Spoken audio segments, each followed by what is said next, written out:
صدقہ 16 سنن ابو داؤد نمبر 2866 میں موجود حدیث میں حضور نبی اکرم صلی اللہ علیہ وآلہ وسلم نے نصیحت فرمائی کہ زندگی میں صدقہ کرنا بستر مرگ پر پہنچنے سے پہلے صدقہ کرنے سے 100 گنا افضل ہے۔ یہ سمجھنا ضروری ہے کیونکہ بہت سے مسلمان احمقانہ طور پر یہ سمجھتے ہیں کہ وہ تو اپنا مال جمع کر سکتے ہیں یا اللہ تعالیٰ کو خوش کرنے کے بجائے اپنی خواہشات کے مطابق خرچ کر سکتے ہیں، اور جب وہ بستر مرگ پر پہنچ جائیں گے تو بڑی رقم عطیہ کریں گے۔ دولت کی سب سے پہلے، جیسا کہ اس حدیث میں تنبیہ کی گئی ہے، ایک مسلمان اس طرح کے برتاؤ سے زیادہ تر اجر سے محروم ہو جائے گا۔ اس کی وجہ یہ ہے کہ وہ جان چکے ہیں کہ وہ اس دنیا سے رخصت ہو رہے ہیں، اور ان کی قیمتی دولت اب ان کے لیے بے وقت اور بیکار ہو گئی ہے کیونکہ وہ اسے اپنے ساتھ نہیں لے سکتے۔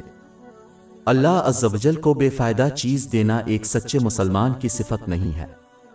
در حقیقت یہ حقیقی عقیدہ اور تقوی سے متصادم ہے۔ باب 3 علی عمران آیت 92۔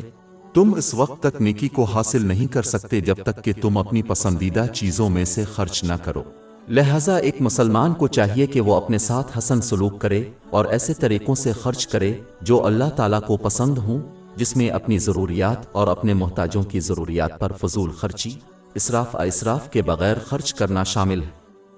انہیں اپنے آخری لمحے کا انتظار نہیں کرنا چاہیے کیونکہ یہ غیر متوقع طور پر آ سکتا ہے اور اس وقت خرچ کرنا ان کے لیے اتنا سود مند نہیں ہوگا۔ ہماری ویب سائٹ www.sheikhpod.com پر 400 سے زیادہ مفت e books, audio books, infographics, podcast اور بلاگ دستیاب ہیں۔